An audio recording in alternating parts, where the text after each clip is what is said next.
Hey guys, welcome to another Mondays with Sheri and Derek. Welcome to your week. Yes.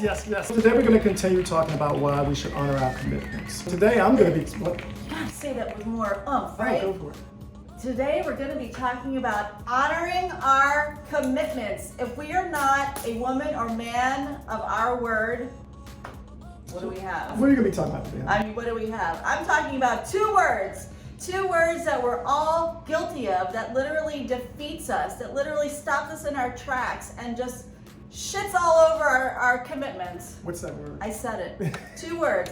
I'm gonna. Oh, that's what you're talking about. Okay. Yeah. And I'm going to be talking about our commitments we make. They have to have a vision at the end that is so powerful that we cannot deny ourselves from keeping that commitment. Like magnetic. Magnetic. Like wake you up out of bed like I gotta true. go. All right, honey, you want to go first for this week? Okay, Ladies so first. I'm gonna. I've done it. It grated on my nerves every time my kids said it to me. Derek said it. Everyone I know in this world in my life has said, I'm gonna. Mm-hmm. And what normally happens when we say I'm gonna? Oh, I'm gonna call that person, and we never do. Or I'm gonna put it on my to-do list. It never gets there. I'm going to start working out. I'm going to commit to this person, whether it be someone in my personal life or something that I'm committing to do at work, and It's the I'm gonnas. I'm going to get there. The one or two I'm gonnas is harmless. Like, it really sounds harmless. When it repeats itself over and over again and you don't follow through with what you commit to do, it begins to become a pattern, and it greatly impacts our lives. It comes down to this: be a person of your word.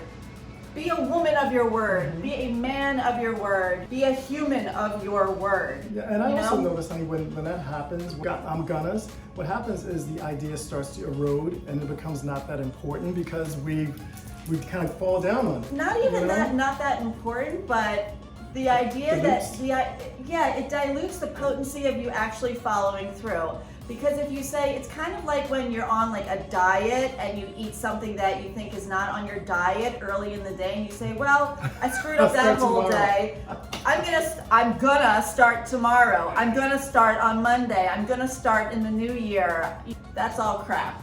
It's really committing to something and to being a person of your word and actually doing it. So when you say there's something that I committed to do, or that's on my to-do list, or that someone's expecting me to do because I said I was going to do it, I committed to it, when you hear yourself, or even if you just think, I'm gonna, stop yourself and say, do it now. Be a person of your word and do it so you can respect yourself and others will respect that your word means something. Yeah, I love it, and it's true because the I'm gonnas is a disease that we all have. I drive myself crazy when I say it to I say it to myself all the time, every day, and I'm like, stop saying that. Well, my thing, what I want to talk about is how things that we're committing to have to be powerful. Because willpower is not enough. And if it is for you, that's great, but willpower does not last. I'm gonna push through this, the willpower to do it, I'm gonna do this and do that.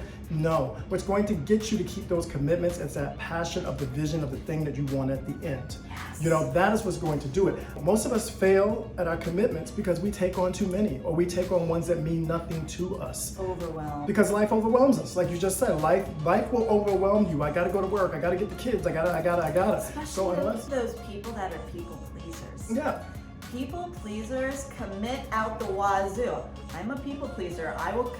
We overcommit ourselves to the point where we feel completely depleted. And then what happens when you feel we don't honor our commitments? Right, and then a lot of times. Or we don't honor the commitments we make to ourselves. Yeah, you start feeling at that point like less than, because you have all these commitments that mean nothing to you, but then you're feeling like a failure because you're not going through with these commitments, but because it doesn't mean anything to you. So that vision has to be strong. And with that vision being strong, what really helps me is to do a little visioning exercise with myself where I close my eyes and I feel how I'm going to feel once I've accomplished. It's gotta pull you. It's gotta pull you out of bed. It's gotta make you. It's gotta pull you from your gut. Yes, right? yes. So my thing to you guys is limit your commitments. Limit them down. Get rid of those ones that mean nothing. Cut the fat. Take the ones that mean something to you that's going to move you ahead.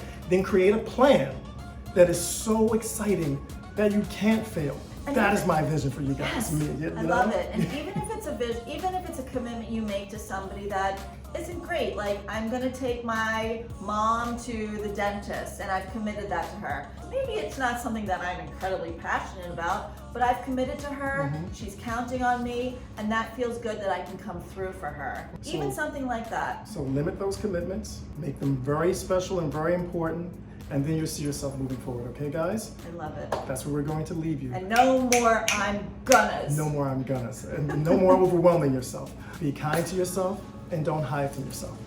We love you. And we'll see you next time, okay?